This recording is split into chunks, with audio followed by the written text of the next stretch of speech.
How you doing, people? It's Monday, February 21st, 8:32 p.m. Thank you so much. This is Loud and Proud Orlando. My name is Luis Carlos Pineda. I'm here with David Valentin. We have a lot of topics to talk about, a lot of preseason hype, a lot of preseason games. A lot of things have been said through Facebook, through Twitter. We did a couple of surveys also. Want to thank everybody who participated on those surveys as well regarding the kits. We had a new kit as well. I think it fits the city of Orlando. It fits the culture of the club. So I give kudos to the designers of the kit. We'll also have your comments, your input. What are your thoughts regarding the kit? What are your thoughts regarding preseason? Are we ready to embark into this new MLS season? Orlando with a pretty much a core, has a specific playing core, and added some important pieces. Personally, I think Jack Lynn is making a lot of strides. Hopefully, he can take that good momentum into the regular season. We've seen also Tesho score. I know a lot of people are dropping tears, but Tesho's taking names, and he's taking things very serious during preseason. Pato also scored. So a lot of people that were saying that we don't have any scoring, a lot of the strikers are actually scoring. So we're going to develop on that and more. But before we start, I want to, we're about 20 people live right now. Thank you so much. We're Loud and Proud Orlando. Check us out on Twitter as @LPO_podcast. We're also live on Facebook. We're also live on our Facebook group, the Orlando City SC Informed Discussion Group, as well as subscribe to our YouTube channel. Click the notification bell for all notifications so we can get the YouTube algorithm to recommend us to more Orlando City fans or MLS fans. And Dave, how are you, man? How's everything? Eventful week. Yes, thank you very much, Luis. Like we were talking before we started, eventful week, working really, really hard because those season tickets are not going to pay themselves. And I hope that everybody had a better week than the one that I had. Anybody that works dealing with public customers, fixing anything, knows that the lack of enthusiasm that I have today is because I had one of those weeks and just started one of those weeks. That said, at least we have light at the end of the tunnel with Orlando City this Sunday, 1 p.m.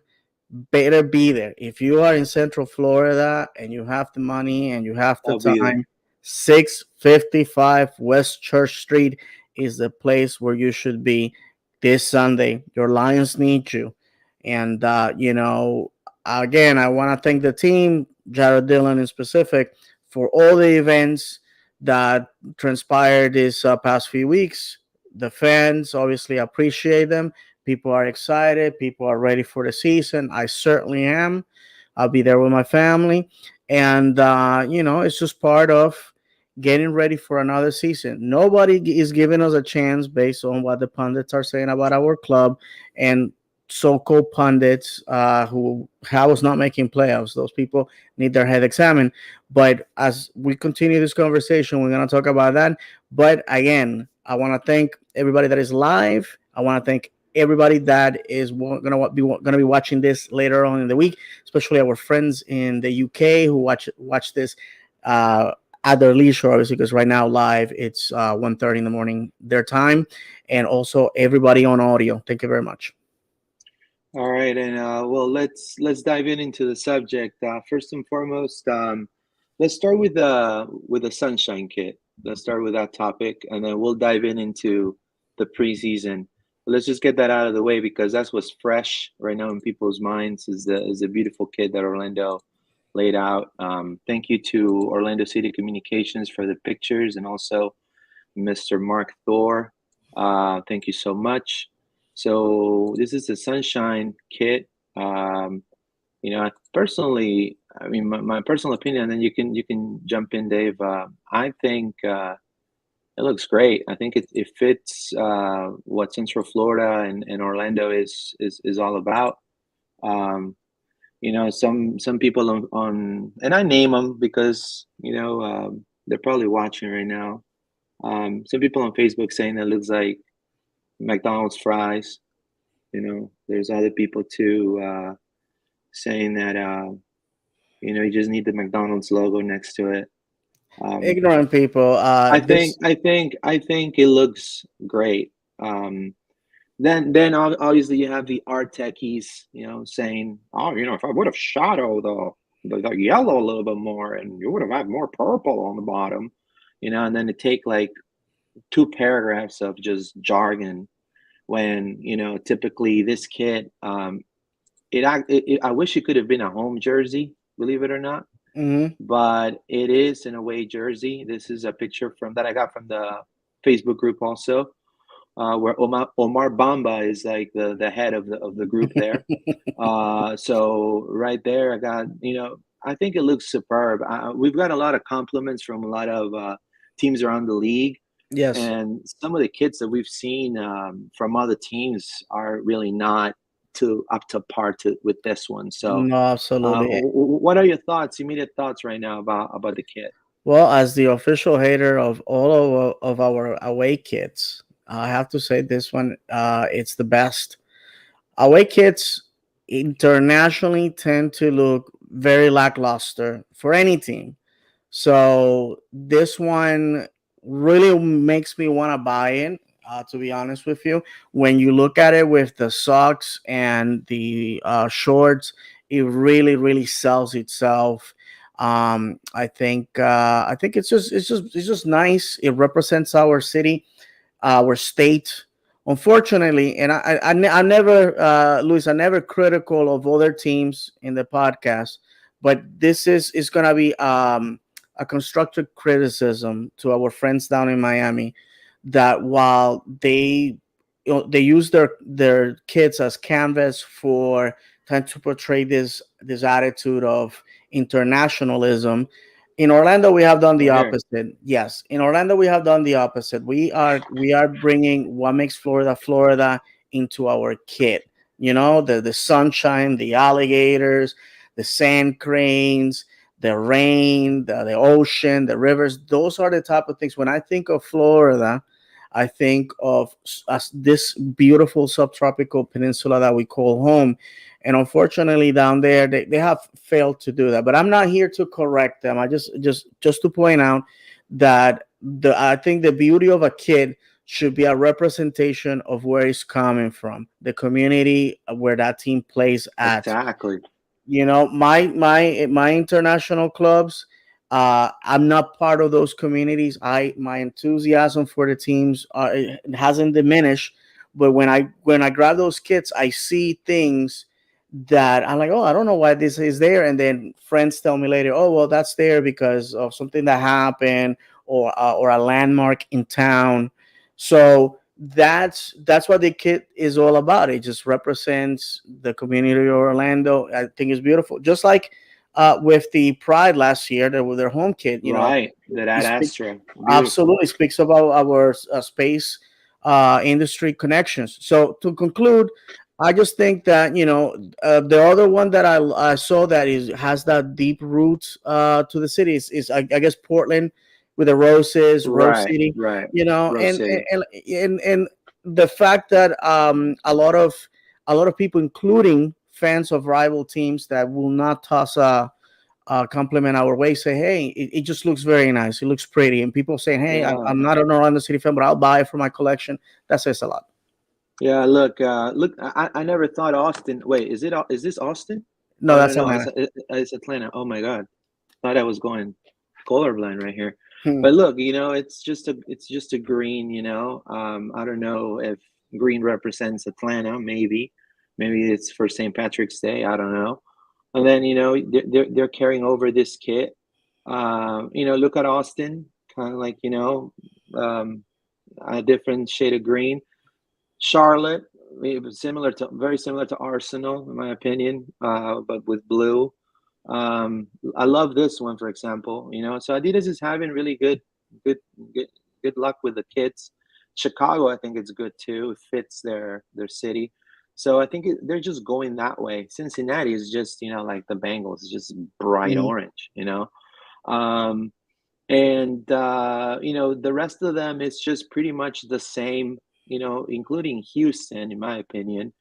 What to say about Miami? Honestly, I mean, it's just pink and looks like the team from Italy called Palermo. I don't know if people know about that, but it's just very pink. And then you have the LAFC, right? Kind of Hmm. like Aztec like things there. Um, LA Galaxy looks clean in my opinion. So I mean, it has gotten some good stuff.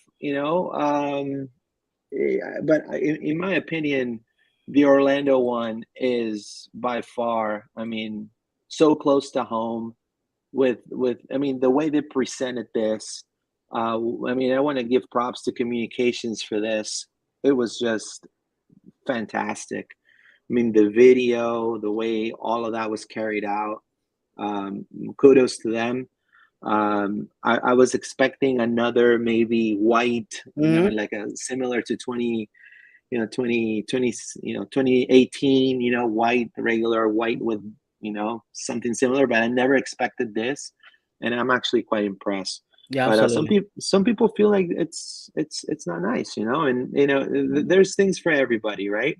There's Absolutely. there's there's things for everybody, Some people don't like me, Louis. Some people don't like me, and correct. thousands love me. So that's how it is, man. That's how it is. Let's go to the comments, my friend. I see a lot of Yeah, sure, activity sure, there. sure. Let's read. Mark Rodriguez is away. Waffle Zink says, I'm going to the game. That's All right. right.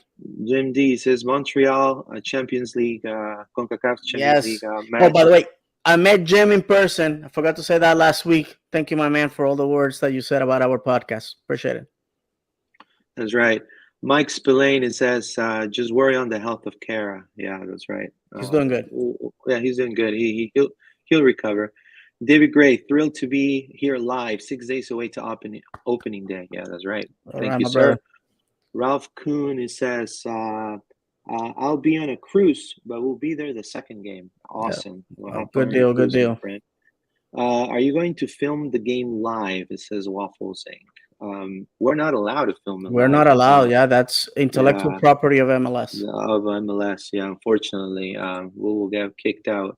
Mike Spillane, well, wish I could be there. Got an engagement party for a family wedding that I will be a groomsman for. Well, congratulations.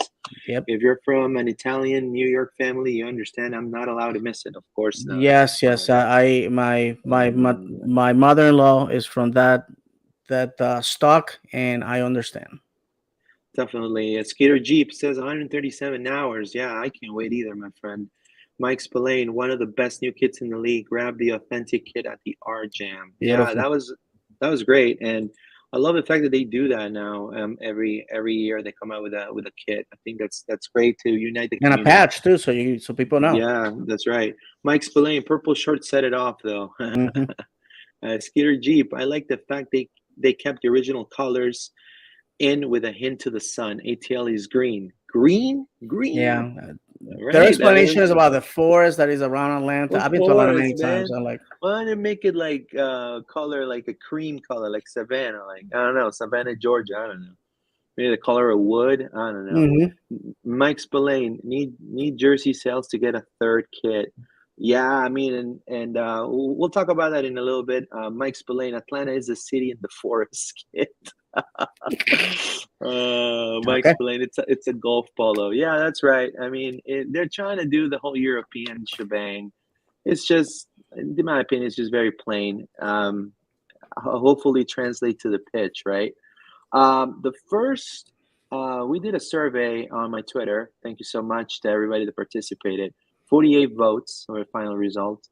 Do you like the Sunshine Kit? 87.5% say yes, and 12.5% said no. No. And then I threw out this question after that because I felt, personally, this is something I would like. I took it up to myself. City fans, should Orlando City have a retro kit? And what I meant retro kit was USL style retro kit, like Yes. color, USL color. Like we won 4 cups, my friend.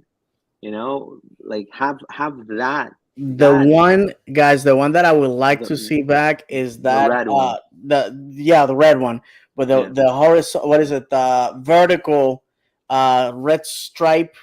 You know what I'm talking about. right, yeah, uh-huh. Yeah, yeah. It's the one year was the goalkeepers had it, and then the other year the field players had it for the away. It was just like a stripe, and mostly you see it on when we used to do the pink kits for uh, Cancer Awareness Month, for Breast Cancer Awareness Month, which I am so sad that MLS has steered away from the pink kits. And there's a lot of causes that are worthy. MLS picks the ones they want, but I think that was so iconic back in our USL era, Right.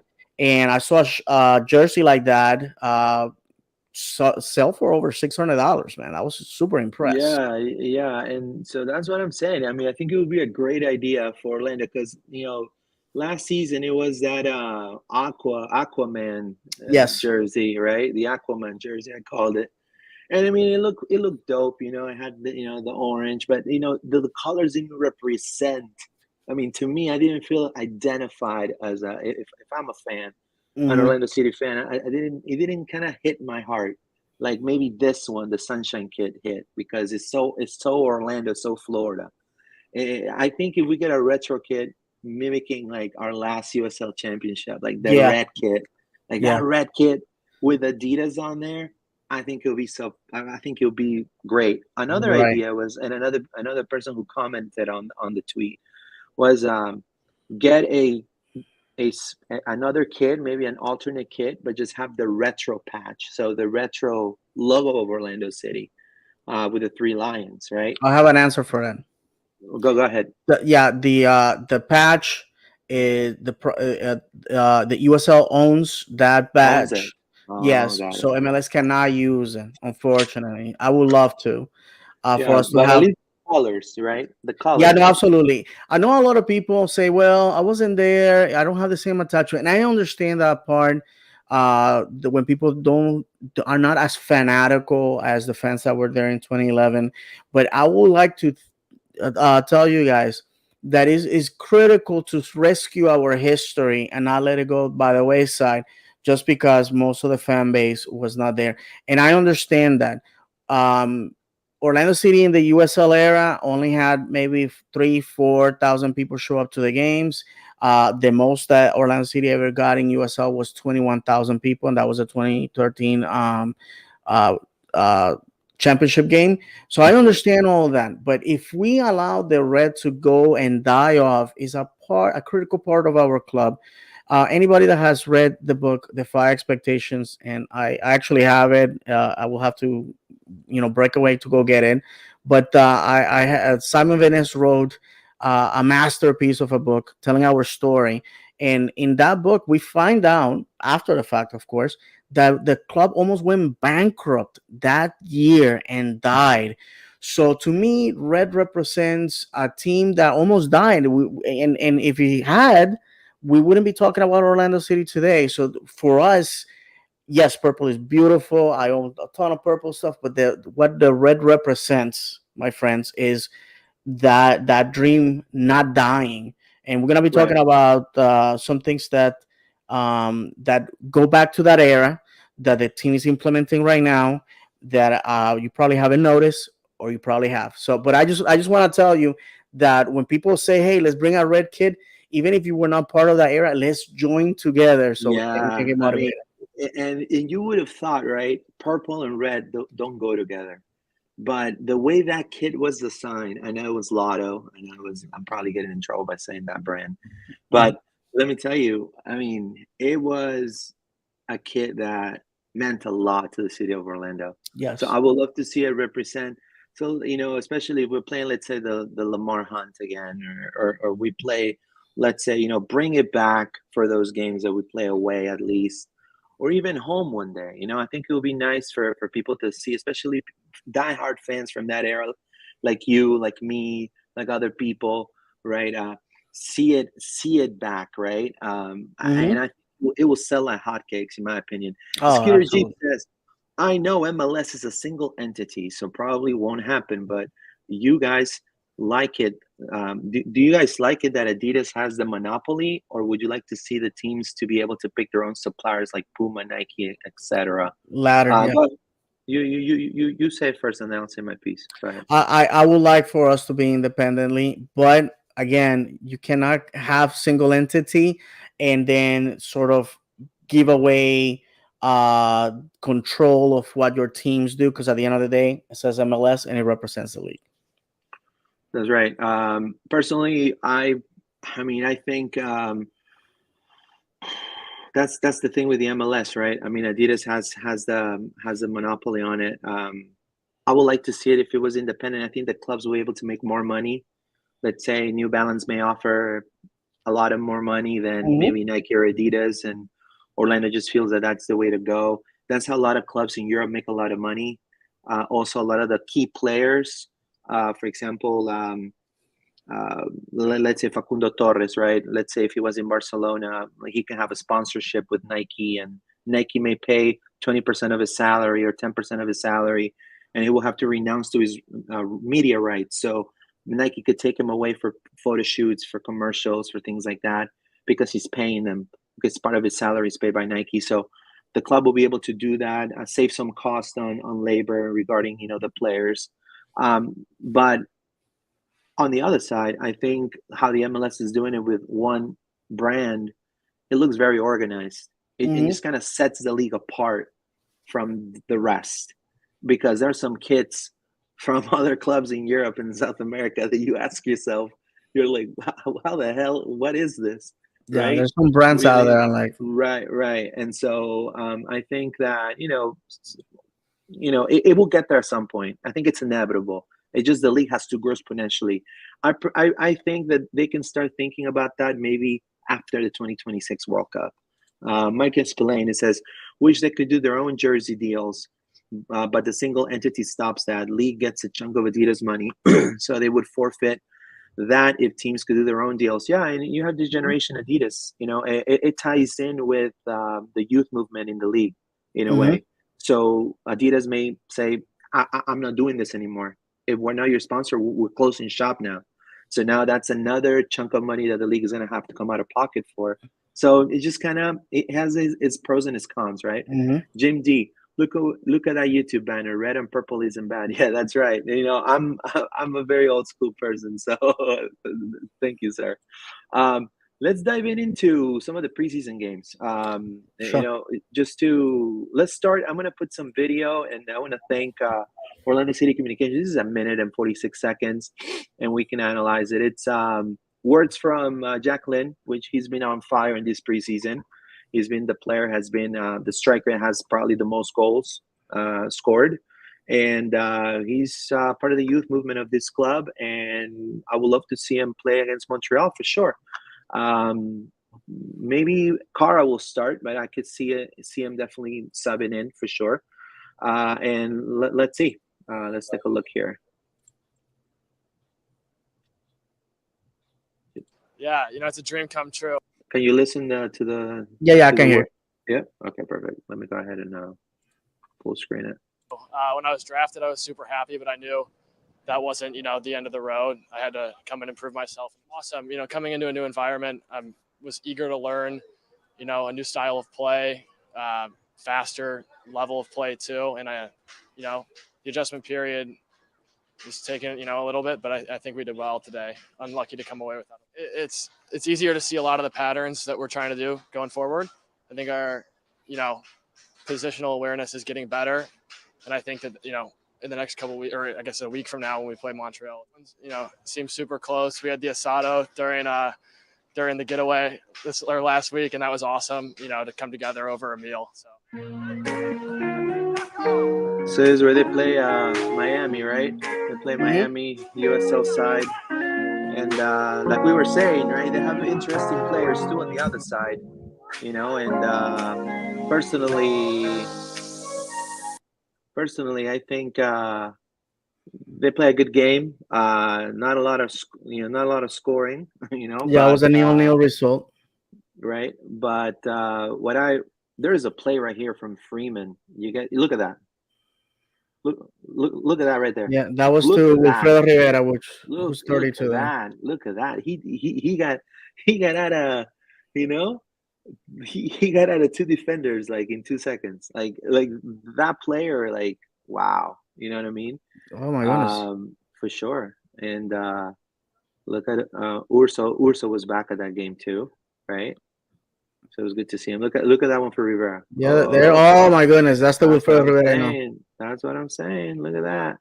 And there, I mean, the keeper was well positioned there for sure, but he could. I mean, typically the only way he could do it was shooting. Man, he could have done that. If he would have passed it back, there was nobody right there right in the penalty spot to maybe throw a cross or lob the ball so somebody heads it in. I think, and that's kind of ties in what Jacqueline was saying, right? The positioning of the nines, and that is very Yes. important. Teshua Kindele, he positions himself well. He just unfortunately sometimes he doesn't score as much. But one thing that Pato did because he scores well was the positioning, and I think his one-on-one was superb on there. What were your thoughts of playing against Miami Well, FC? no, absolutely. I believe a few of our fans were there. That was the game Wednesday, 2 p.m. if I'm not mistaken.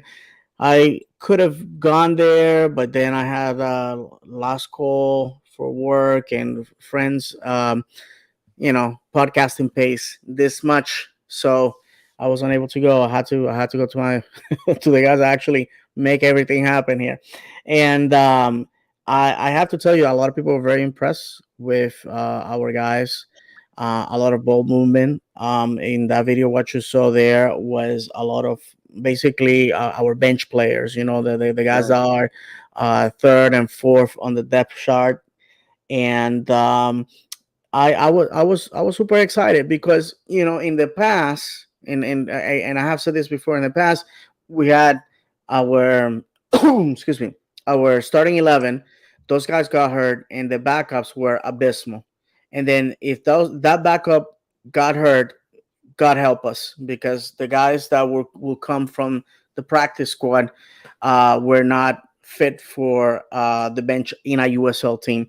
So, in my opinion, the one of the things that has been in conversations since, and I will say this now, Nick Taylor and Nate Dos Santos were released by the team. These are the guys that were drafted alongside Jacqueline in the super draft. One of the things that we have to understand is, as our team gets better, our positioning in the draft, our picks are further and further down. So the Daryl DKs, the Chris Muellers, the Kyle Aarons are not going to be there. I'm sorry, they're not going to be there. Our team is now going to get the Facundo Torres, the Cesar Araujos, the Caras, those type of guys, the Gaston Gonzalez. That's who we are going to be replacing our players with. So every year we're gonna take a stab and hopefully find somebody good. I think Jacqueline is a talented individual. It's a young man that is focused and wants to win, and that's what's important to me. I was a little bit devastated at the fact that Nate Dos Santos is not going to be part of this project. Luis Musso was big on him. They were saying, "Hey, this guy plays the type of football that we like." They experimented with putting him in the midfield, even though he was a defender, and they put him here or there, whatever. He was part of a lot of this preseason games, and unfortunately, he doesn't have a place. So that tells you the competition there is cutthroat. If this talented young man is going to be let go, my understanding is that he already found a team in USL. I believe it's up in Pennsylvania. I can't remember the name of it. If I remember, I'll mention it. But that's the reality, my friends. That's the reality of what's going on right now. I'm just like you guys, excited for the season. Go ahead. Also, I'm very excited for the second tier MLS league.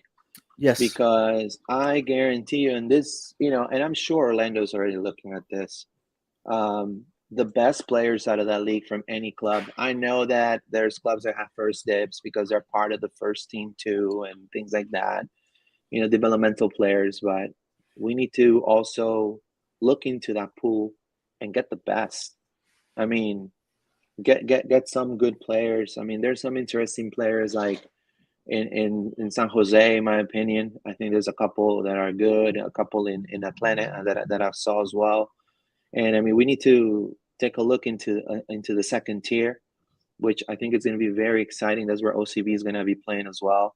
And just kind of see also, maybe we find a diamond in the rough there as well, right? Absolutely. Look at that talent, like Freeman, for example, surprising to me.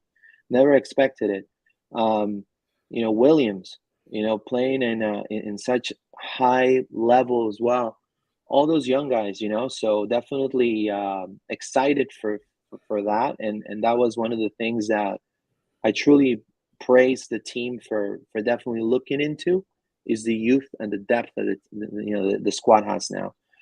I know they're not brand name players, but they're young men that want to play collectively, want to play the game collectively, and they're going to give the all about the culture of the club. They're all. And you can see it when you speak to them, when you see them walking down in the administrative offices. You see them like they're living, breathing Orlando City, and we need those type of players to play in your club. You don't want just players that just come and go. I want to say hello to a lot of the players, Clashton, and all those guys that just came and tore apart this team at some point. We can get a lot of names. A lot of names. There's a guy too that used to play that now plays in Miami, Breck Shea, right? Right. So these are people that are just professionals of the sport, and they really don't have any allegiance to anybody, only themselves. Right. And that's okay to have. That's okay to have, but in my opinion, it doesn't fit the culture that Pareja is trying to bring in. So I think that these young kids are definitely going to be a lot of depth for the club, and they're fit, and they see every game they're put in as a starter or as a sub as an opportunity to showcase themselves, and that's why they play in a high level, and I can definitely praise that. Let's say Mike Spillane says, yeah, I saw Taylor and Dos Santos didn't get contracts. Hackenberg still with the team. No word on a contract for him yet. Correct. David Gray says, I was there, very disjointed in parts, but when the first team came in, things cleaned up. Freeman, Smith, Rivera, and Lynn were all bright spots in the first half. Great. Santiago Lemiare, ¿está jugando ahora el Orlando City? No, no está jugando El ahora, domingo. señor Santiago. El domingo empezamos. Va a jugar Facundo de titular. Jim D, 1 o'clock. David Gray, Pittsburgh Riverhounds. The Pittsburgh Riverhounds. Oh, thank you, David. Pittsburgh Riverhounds. Yes, There you absolutely. go. Yeah, a lot of people were saying we're complaining about the lack of scoring, right? You can't really. I understand why they say that first and foremost, and they're definitely all pun intended. I totally understand their frustration, but I mean, we do have some weapons now, and we have some important players now in certain pieces that are going to help. Van der Waters now is having one full preseason with the team. Set pieces for sure have been part of the menu for Oscar Pareja, I'm sure. He's seen the numbers of set pieces that Orlando has had last season. So if we're going to get into speculation, I'd rather have a positively impact opinion regarding the club than just say, I don't think this is going to work. Just because I watch soccer almost every day. Actually, I have another podcast too at 10:30 in Spanish. So I'm watching a lot of soccer during work sometimes, everywhere. But that doesn't make my opinion better than anyone else's opinion. But you do have to see that there is a process, right? There's been new players that coming into a team already have core players. Urso, Galese, AC, Ruan, especially the back line. And they have to adapt and they have to gel together to make a unit, right? That's what these preseason games are about. Yes. And Luis, because go ahead. No, I'm so sorry. Orlando City as a club, the locker room, it's a pretty boring one. Let's just face that. And I'm saying boring in quote unquote. These are guys, family men, men that on the weekends go to service. These are men that we have gone from the terror squad at Epcot a few years back, getting banned, drinking in a kiddie place, embarrassing the club, and people getting arrested and all this. And now our team, it's just basically very tame. So the player that's coming here, it's a particular person. You know what I mean? It's because Pareja has said that before. He definitely wants somebody that can go on the pitch and do something, but the person also has to match with the guys that are there. And I gotta tell you, when Don Dwyer was here, I just don't think that he really matched well with how Oscar was taking the team, because the guy was sort of like a extrovert, loose cannon at times. Meanwhile, these guys are very tame, very mellow, very quiet. And if you get to meet the team in person, like I have, and many of us have in many occasions, the team, the guys are just that. They just, this is their job. This is not like, let's go win, and after that, let's go to the bar and pound it. They finish, they shower, they do whatever they gotta do, they go home. So that's one of the things that that I have noticed, that our players and Oscar Pareja and Luis and Ricardo, they're picking guys that have to match that culture that we have now. And if you look at the guys, they're always having asados, they're always going to each other's houses. This is a very tame group that, I gotta tell you, does not necessarily mean that on the pitch they're gonna lack the energy to win just because they're not a rowdy bunch. Right. And just to kind of change to the different preseason game, Orlando tied against I think it was Cincinnati, right? Cincinnati. That was the second preseason game last week, and we have the words from Kyle Smith, which he started it. and he had a good game. Let's go ahead and play it real quick. It's about a minute.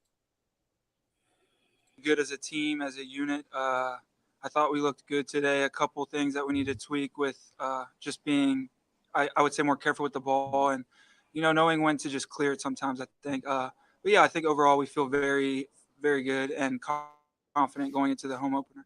It's always fun playing with new guys, especially when you're getting different cultures and, the game is the world's game. So it's fun playing with people from all around the world for me personally. So yeah, it's really fun, and I think it's going very well. Getting to know them, and getting the chemistry. It's focusing on Montreal because they're our first opponent, and focusing how we can win that game and getting the 3 points at home. So let's look at the.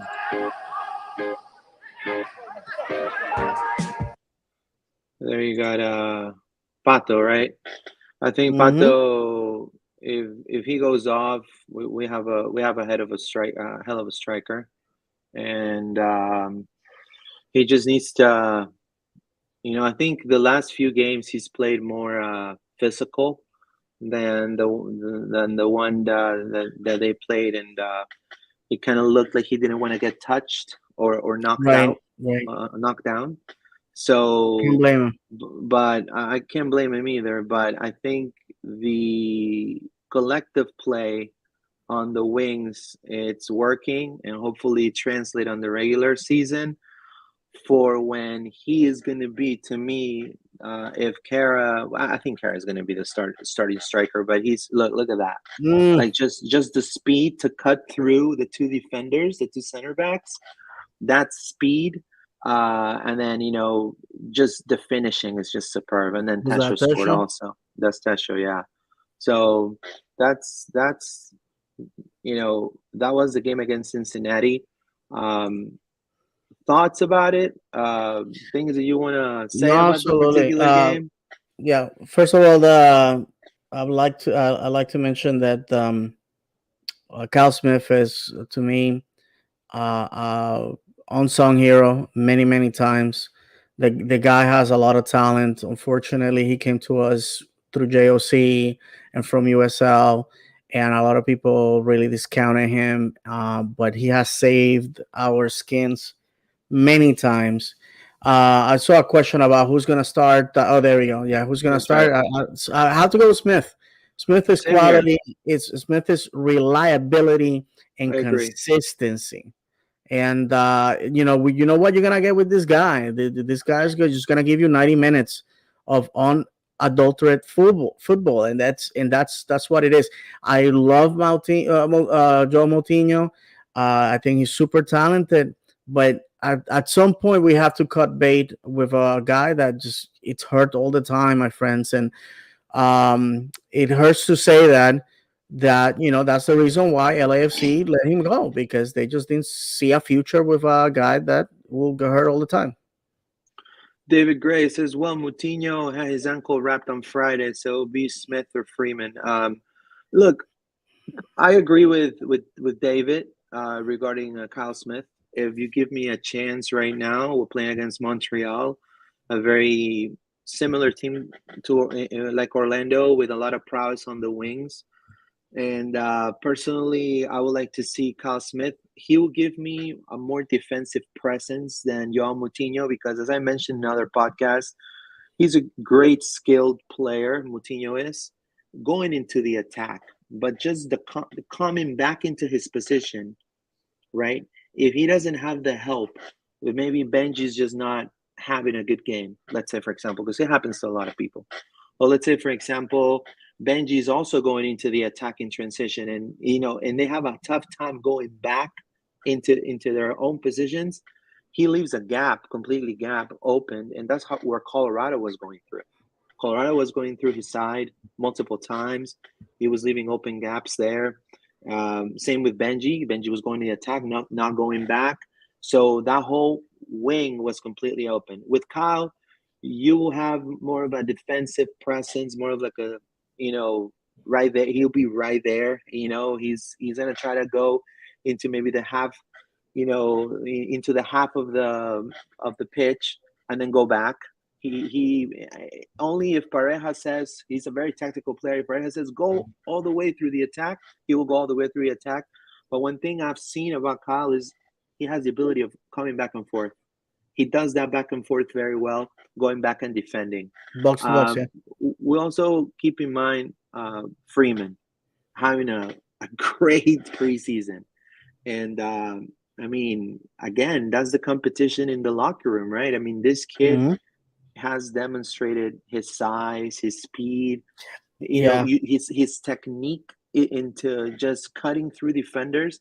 It kind of reminds you of Asquez in a way, but playing as a back. You know what I mean? But he's a little taller and a little bit stronger than him. Yeah, I think we have a hell of a player. But I will go for experience in this particular game with Montreal. I was going to interrupt you just to say that. Yeah, I will probably go for Smith. But definitely, if Moutinho is not able to suit up, Freeman is definitely the second fiddle there. And the problem with the first game, in my opinion, on any sport in any league, is sort of like the introduction, right? You lose that one, and everybody says, here we go. You win that one, we're winning the league. It's a tie, here we go again. So it's always, in all reality, my friends, it doesn't matter what happens that day. You always have to go for the 3 points, and if you don't get them, there's another game and another game and another game. But it's at home, and this is probably the game, aside from a championship, where people are excited the most. Therefore, you have to go with the guy that rather than the rookie that may make the inopportune mistake that's gonna cost us. Montreal is super dangerous. We're gonna get into them in a minute, but again, you gotta remember that because of the amount of minutes that Kyle Smith was getting, being a substitute for Moutinho or for Juan, we had to bring Mr. Stopgap, Emmanuel Mas.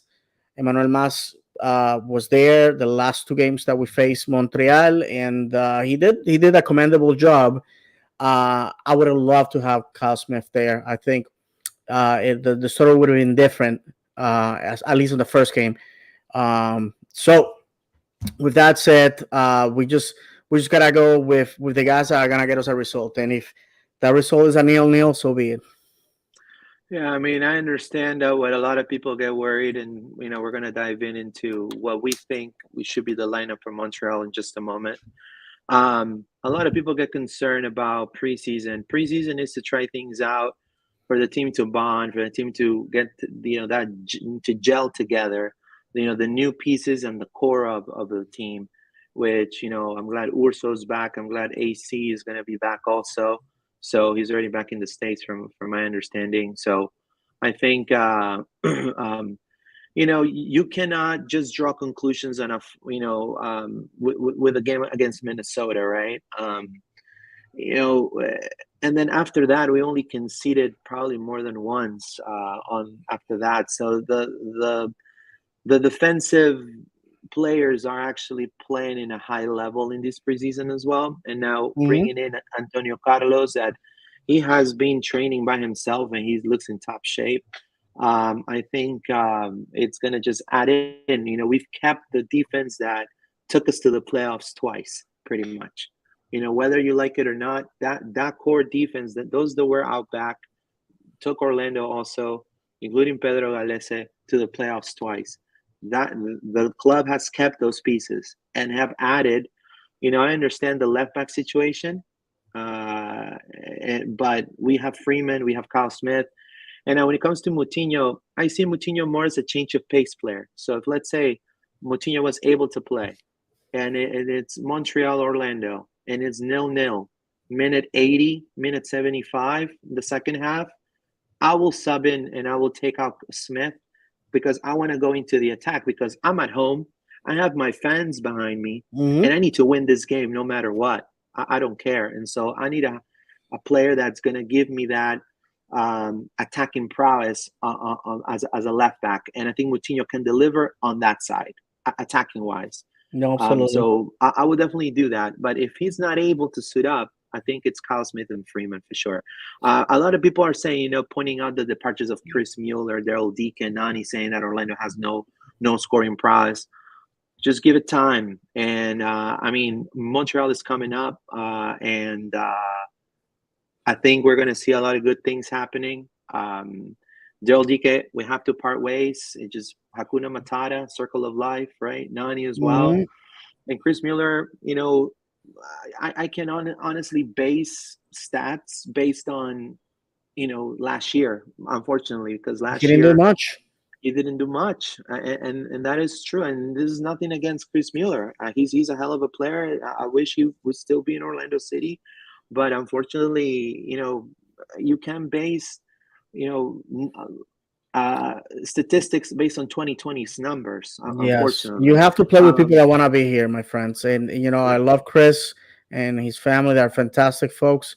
But Chris didn't want to be here, and sometimes you have to respect people's wishes, wish them well, move on. It's just like dating. You can't hold on onto people that just don't want to be with you. Right, and then I think just to end the discussion too, and we'll read some comments. Sure. Erjan Kara, right? Erjan Kara, the injury against FC Dallas obviously did not help, because it would have been great to have him gel with the team more and maybe him Hmm. being the starting nine in every game. But Pato is seeing an opportunity of possibly starting on this upcoming game in Montreal as well. You know what I Absolutely. mean? It just depends more of what Oscar wants to do. But I think Erjan Kara has the pedigree, the goals to back it up, and I think we saw in on some of the games that he was a starter, he gave us a lot of flashes of the type of player that he is. So I have no doubt he will adapt into the playability of the game, and I think we win with him as a nine, a lot in set pieces because he'll be able to head it in. He's a more versatile in his attack, not just on the 1v1. So I think we are in good shape. And then obviously Facundo Torres, when he's able to mesh well, like he did with Ruan on either flank, like Hmm. on either flank, like he's gonna be unstoppable in my opinion. No, absolutely. So And the result against FCC, FC Cincinnati was a 2-2 result. I was told that the team was doing a lot of that, a lot of getting to know each other, and they defeated 3-1 Tampa Bay Rowdies. Again, it's a USL team. I'm not putting too much stock into that, but Rowdies came to play us. Surprisingly, they came to play us, and we reacted in a good way. And important thing, because the Tampa Bay Rowdies game was the following day, none of our starters were there. This was basically our backups, and we still got the result. So it's important to mention that. But I guess we're gonna read some comments, and then we're gonna go into Montreal. yeah, sure. It says Skeeter Jeep says Smith for me too. Waffle Zing, do you think Pata will be an amazing impact this year or no? Absolutely, has to be. Personally, he's motivated, and I think that's the most important thing. He's motivated. He's getting along well with everyone. He's an outstanding professional, and I have no doubt he's definitely going to contribute to the success of the club for sure. Jeffrey Ordaz, saludos de Ponciana. Saludos a Saludos, mi hermano. Ponciana, un saludo. Let's move into Montreal.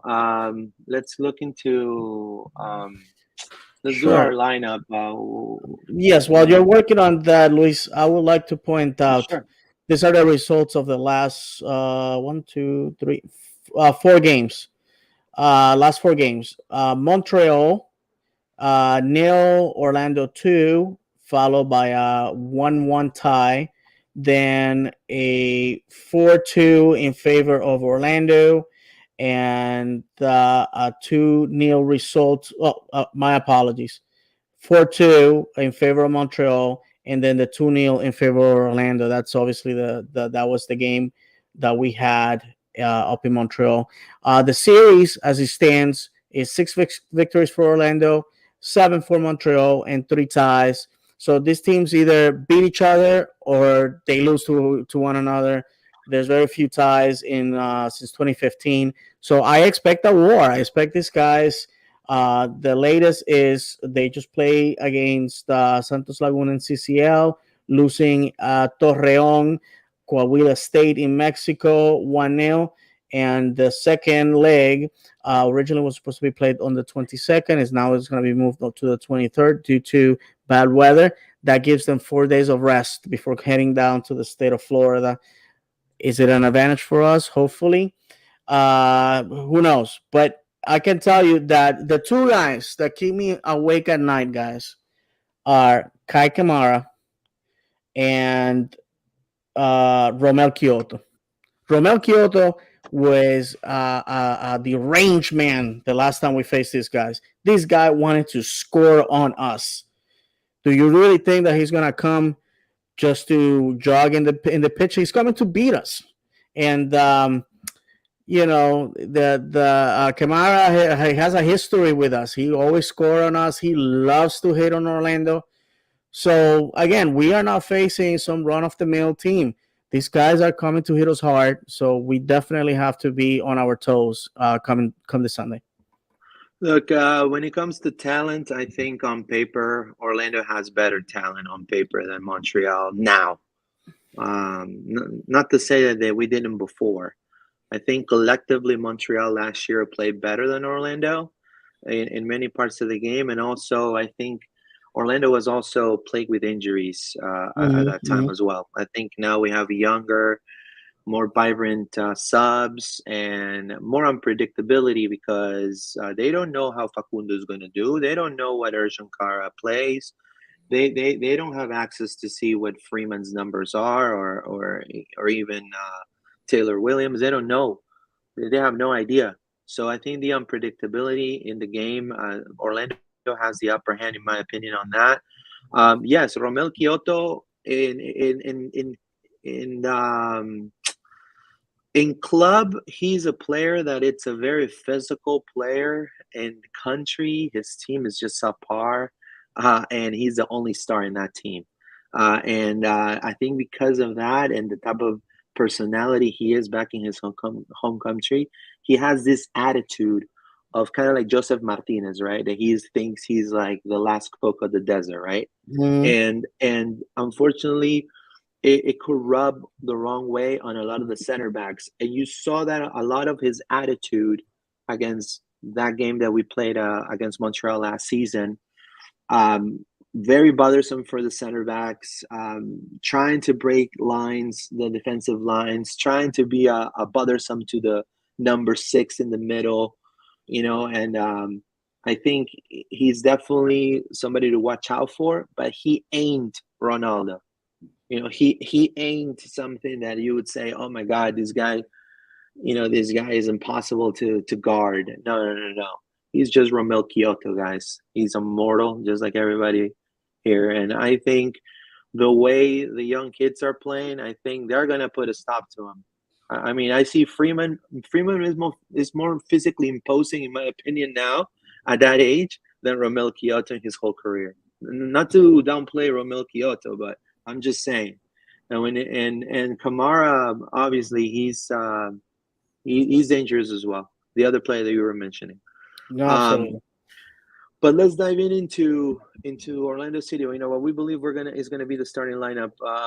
Let's start with obviously the obvious, Pedro Galese, right? Absolutely. Yeah, absolutely. There's now left back. What do we say, Smith? Smith. All right, let's do Smith. This is gonna be Jansen, right? I mean, and his eternal companion Antonio Carlos. Exactly. AC.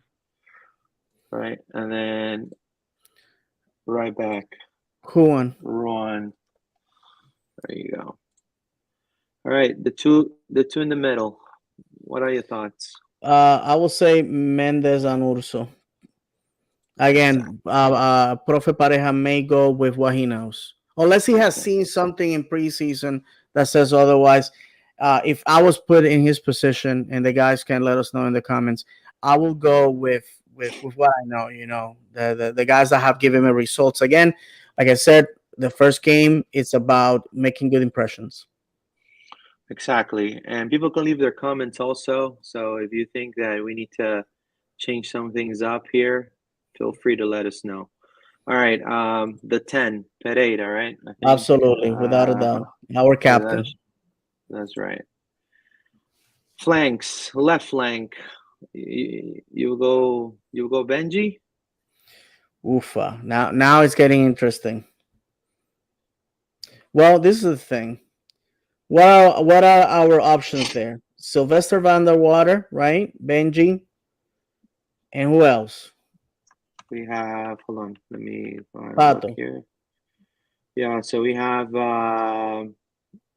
yeah, Pato, which I don't think he'll be able to play the wing in my opinion.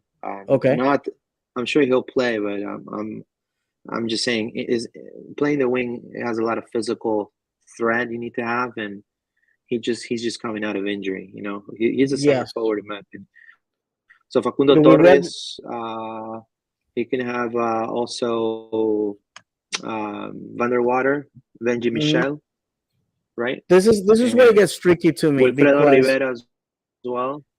yeah, Wilfredo Wilfredo Rivera. Rivera, as biased as I am with him, I think this is not the stage to like get your first break your chair basically. Um, I just don't think he has the physicality yet. He's still just 18 years old. In my opinion, he needs to gain a little bit of weight, muscle. Um, but I'm in two waters because no pun intended. Sylvester Van der Water has been a little bit inconsistent in some games, and in some games the guy is like a painter in his studio, and that game was against Right. Atlanta. The guy could just everything he did. It was just beauty. If we can get that Sylvester Van der Water on Sunday, then I will give him the start. If not, I will go with the tried and true, the the Rough Rider, the Cowboy Benjamin Shaw from Apopka, Florida, on that spot. Yeah. Be honest with you. If you look at in what Pare has been doing the past preseason games, I think that's Benji's spot right now, Okay. and I'll see him right here. Benji Michel. Let's just give him a chance. I think Van der Water comes better with That's just what's up. as a sub for now. I think there's going to be some games Van der Water will start depending on the rival, but I think since we're playing Montreal and they also have a lot of attacking options on the wings, I Mm-hmm. think Benji, because of his speed, he can maybe help also out the mid in recouping the ball, and hopefully he has a phenomenal game, which I'm sure he will against Mm-hmm. Montreal. On the right, I mean that connection that we saw with Facundo Torres, Torres without a doubt. and Ruan, I mean, give me that all day, man. I mean, Ruan and Facundo Torres on this side. I mean, Cincinnati was like, what the hell? That's how we Mm-hmm. scored that goal like so fast. So let's keep that going, let's keep those connections going. Eventually Gaston Gonzalez will come and maybe we'll see Benji, depending on his performance. Hopefully he's still the Absolutely. starter, but he's gonna have to alternate between Benji and Facundo Torres, in my opinion. And that's a good So we'll problem to see. have, by the way. Right. And right up front, I mean, we depending on how Erjan Kara is, but I think Correct. Otherwise, personally, Pato, right? right, if Erjan Kara is ready, he's definitely here. And if he's not ready, Pato will be his replacement. I don't see Orlando going with two strikers right away. Although you can, let's say Pereira gets injured, right? God Mm-hmm. forbid that happens. You can Yes. put Pato could play behind the center forward also. So Mm-hmm. that's one thing about Pato. Pato can also play the wing, but you have to understand he hasn't played the wing since he was in Sao Paulo. This was like 2 years ago already. So you don't kind of want to give him that much of a physical. There's not a time for experiments. Right, right. We got to be So consistent. to me, Pato can only play behind the center forward or as a center forward. And I think Mm-hmm. he's demonstrated in these preseason games that he's a center forward. So if Version Kara doesn't make it, Pato. But if Ergen Kara is available and ready to go, I think we may see Ergen Kara making his debut against Montreal. So let's see what people say. Let's say David Gray, Papi seems to love Benji on that starting line. Very Yeah. true. Skeeter Jeep, hope Urso worked on his stamina. Saw a lot of games at the end of the season where Urso started giving up on plays past the 70th minute. I'll explain. The reason why, Skeeter, is because unfortunately, Mendez was in national call. He was playing for Ecuador national team. He was not there, and we have Andres Perea. And what Andres Perea did was also, again, is a player that goes into the attack, but to run back and defend, you didn't see that a lot. Leaving Urso completely alone right here in the middle, right, trying to guard 2 or 3 guys trying to come to him, that takes its toll on his body. You have to understand, he was also one of the players that had the most minutes last season playing for Orlando City. He even played injured a couple of times with Nani. Nani also played injured a couple of times. So I think now that he's gotten a lot of free time and he's kept himself in shape, and now we have Araujo right there too. Absolutely, So yeah. if A Urso natural needs to six. take if Urso needs to take a couple of days out, even though a lot of people say that they didn't like how Araujo played, you have to understand this is a kid. Number one, number two, the league that he comes from, and we said it in this show, the league that he comes from is a very physical league. Like the yellow cards he got that game, you don't see them in South America. They're normal. It's normal friction of the game. It's just because, unfortunately, pro referees belong on OBT. Yeah. That's right. So, unfortunately, that's it. But we have Araujo. We have depth there. And then we have also Perea. So, he's going to have a lot of more resting time if he needs to be out. But I think Urso will be okay. Skeeter Jeep says Vanderwater is a starter. You can bring him in the 80th minute. Saw him several times play with Heracles in Netherlands, and he needs to get into that rhythm of the game at the start. Yeah, I mean, I agree. I agree, but it also depends on his I mean, if performance, right, if he's showing us that level of play, I think be a great opportunity to see him start over Benji. But I think Benji, I think Oscar sees something in him, maybe something more tactically that he can collaborate on.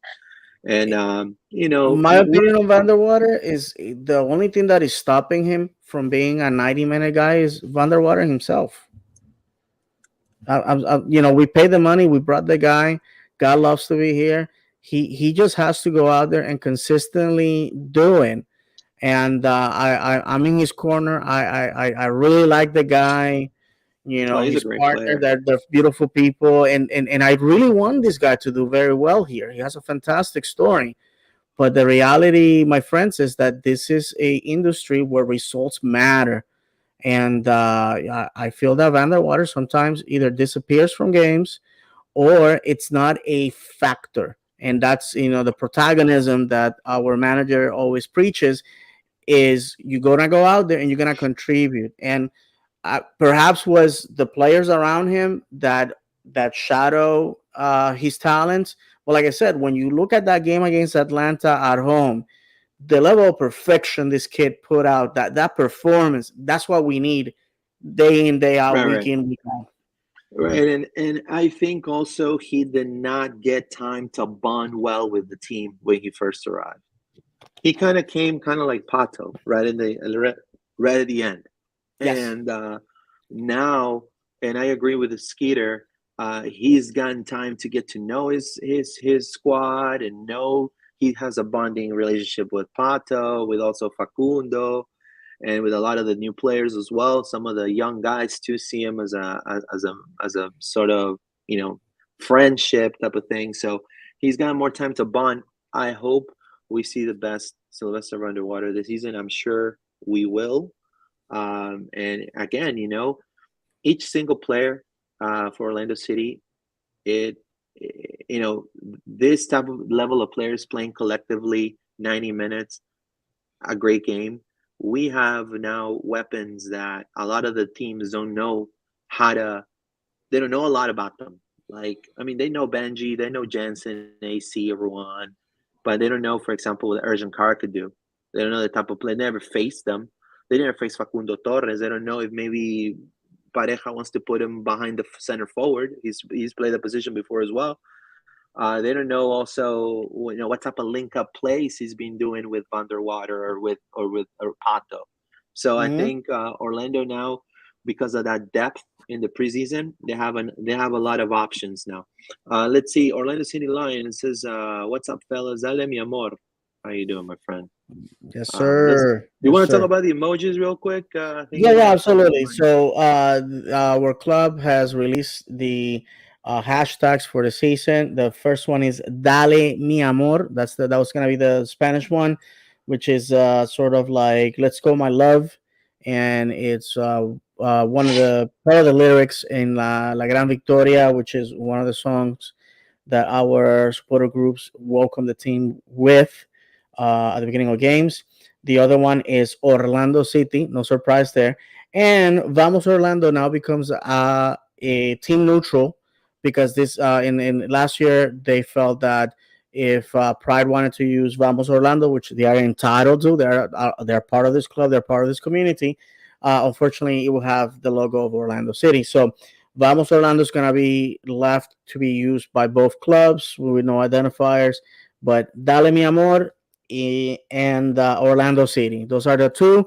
I've been seeing that usually the Spanish hashtag is the one that gets used until the wheels fall off, and the English one is left in the dust because it's always so generic. So Orlando City, if you don't want to use that one, but Dale Mi Amor just shows it, right?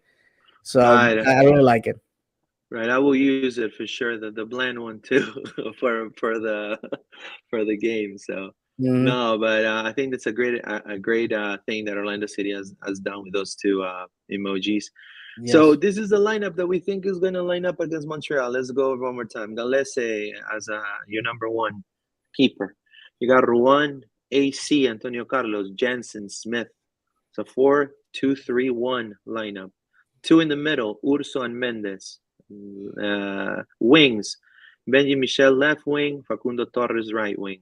Middle, Mauricio Pereira as your creative, and then right at top, it's Urgent Car. This is what we think will start against Montreal. If we win it, if Orlando actually brings out this lineup, I will definitely post something on Twitter. You guys can definitely comment once that We happens. can brag about it. Uh, we can brag about it, but I think this will be the lineup. Now, if Urgent is out, Pato. If Benji, for some reason, has a knock, Van der Water. So I think definitely, Facundo will be going to the left and maybe Van der Water to the right. I think Van der Water could just be on the left because he's left-footed anyway. So um, that will be the lineup for Montreal. I think this is Orlando City line. They all healthy? With the exception of Cara, I think they are all healthy. Oh, Moutinho, he has a knock too. Hmm. Moutinho has a knock, so let's see how that progresses in the next few days. No, Definitely will absolutely. be. And it's important to also mention the time of the day, 1 p.m. I'm not too thrilled with this 1 p.m. kickoffs. I never have. I understand why they are there, and so our friends in Europe can watch the game at a decent time, get hyped up, and all that good stuff. I get it. But what kind of Orlando Day are we gonna get? Are we gonna get one of those where you can bake cookies in the shade, or are we gonna get a cool, breezy day like we have been blessed with in the past few days? So that's up in the air, my friends. Hopefully, will be the second one. Orlando City Lion says this collective needs time to play real matches to get the mojo. I Lots agree. of away games first month. Yes, I agree. We're playing against a lot Hmm. of good teams too.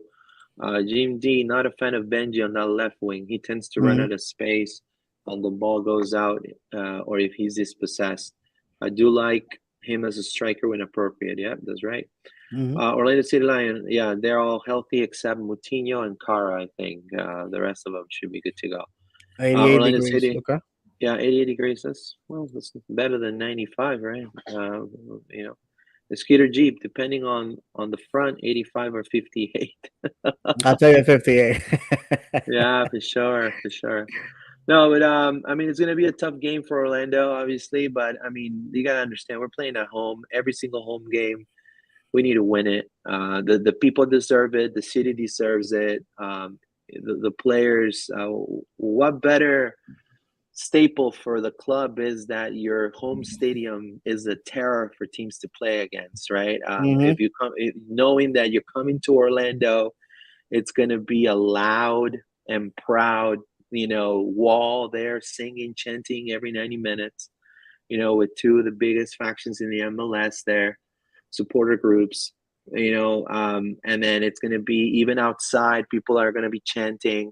So that's the type of, that sometimes wins games because it motivates the Absolutely. players to do double the effort. And So and go ahead. before we move on, Luis, because obviously we are about to wrap things up, Right. I want to thank this gentlemen that are going to be defending our colors this season. Thank you for everything that you do. I know it's not easy. Get up in the morning, go practice, jump on an airplane, go play games, sometimes against very adverse conditions. So I like every year to recognize the men that are going to be the Orlando City Lions for that particular year. And if you allow me, I would like to start. That's going to be the Brazilian Junior Urso, the Ecuadorian Sebas Mendes, the Brazilian Antonio Carlos, the Dutch Sylvester van den Water, the Canadian Tesha Kindele, the Brazilian Juan, the American Mason Stoddard, the American Joey Desard, the Peruvian Pedro Galese, the American Kyle Smith, the American Adam Greenwis, the Argentinian Rodrigo Schlegel, the American and local Benji Michel, American slash Puerto Rican Wilfredo Rivera, my American Michael Holiday, Swiss, Swedish, I should say, Robin Jansen, Uruguayan Cesar Araujo, Portuguese, Joao Moutinho, Colombian American Andres Perea, American Thomas Williams, local kid, Mauricio Pereira, Uruguayan, Brazilian Alexander Pato, Uruguayan Facundo Torres, Austrian Erchan Cara, American Jack Lynn, American Alexander Freeman, local boy. These are the men that are going to go out there and defend our colors. Let's support them. I understand sometimes there's going to be frustration, there's going to be anger. Remember, my friends, inside of that jersey, there's a human being. And if and they anything that you give a plant or a tree, that's the type of fruit that it's going to have. If you are showering our players with disdain, with insults, with distrust, my friends are not going to produce anything good. So let's support them. Remember that they are representing us, and for that, thank you very much. I, for one, this is going to be another season since 2011 that I'll be that I choose to go and watch my Lions take on the first game of the season, and I am, for one, I'm excited, and I hope you are too. And let's go support the Lions. Let's hit the reset button. Whatever happened last year or the year before, that's history for the history books. And I'm sorry that I'm rambling here, Luis, but I want to, before we go, I also want to remind everybody. I actually was reviewing the book, Defy Expectations, once again. And in that book, when our founders created the club that they felt was going to be the perfect club, they wanted it to have these following six pillars: openly communicating with and caring for our fans. I felt that we walked away from that. We're returning to that this year. So thank you very much. Playing entertaining and exciting football, developing players as professionals and people, being a positive influence in our community, creating a family culture, building a culture of success. None of this can happen if you, the fan, decide not to show up or support. So thank you very much for listening. and let's get there Sunday. Let's do that. Definitely. Let's go, everybody, and support Orlando City. Definitely, it's a winnable game. I think we have the team, we have the coach, we have the staff to definitely make it happen. We're gonna have the crowd roaring. So, guys, it's up to you guys to definitely represent the club in a big way. It will be the first little drop of sand on a big mountain that's gonna be the MLS 2022 season. Then after that, it's the World Cup. So you have to understand there's a lot of things going to happen. It's a very important season for a lot of players that are going to be defending their home countries as well, like Pedro, like Sebastian Mendes, like a lot of those players. But we have the backup to back them up now. So, right, we have 3 great goalkeepers. I think, to me, the best in some of the best in the league. And then, we have this young, talented, squad. And then not only that, I also want to add, let's go support also OCB, and let's go support also the Pride. Absolutely. Let's go do that. I think Orlando, if you live in Orlando, it's tough. It was tough to live through the Magic years after Dwight Howard. They built the Amway Arena because of that man, and then that man leaves. Right? So the inception of Orlando City, when it came in 2010, it was like life brought back into the city of Orlando after a disastrous Magic final loss, and against one of the worst Laker teams of all time. But obviously, it was a breath of fresh air. They've carried that culture, the one that Dave was saying, throughout their MLS tenure, and playing this league is not a piece of cake like a lot of pundits or people may say here and say in other countries or even within the United States. It's a tough league to play. It's a tough league to be competitive. Every year, the league gets more and more competitive. Look at the current champs. So I think Orlando has a debt to deliver a championship that we've been yearning for so many years, and I think for decades, believe it or not. I mean, if you're an Orlando native, you want to have that cup, whether it is for any sport. You want Orlando to be up there, and I think this team has a chance this year to definitely take some names. So, vamos Orlando, right, Dave? Yeah, that's it. Dale mi amor. Dale mi amor. Vamos. Un saludo, muchachos. Thank you so much. We'll see you guys next Monday.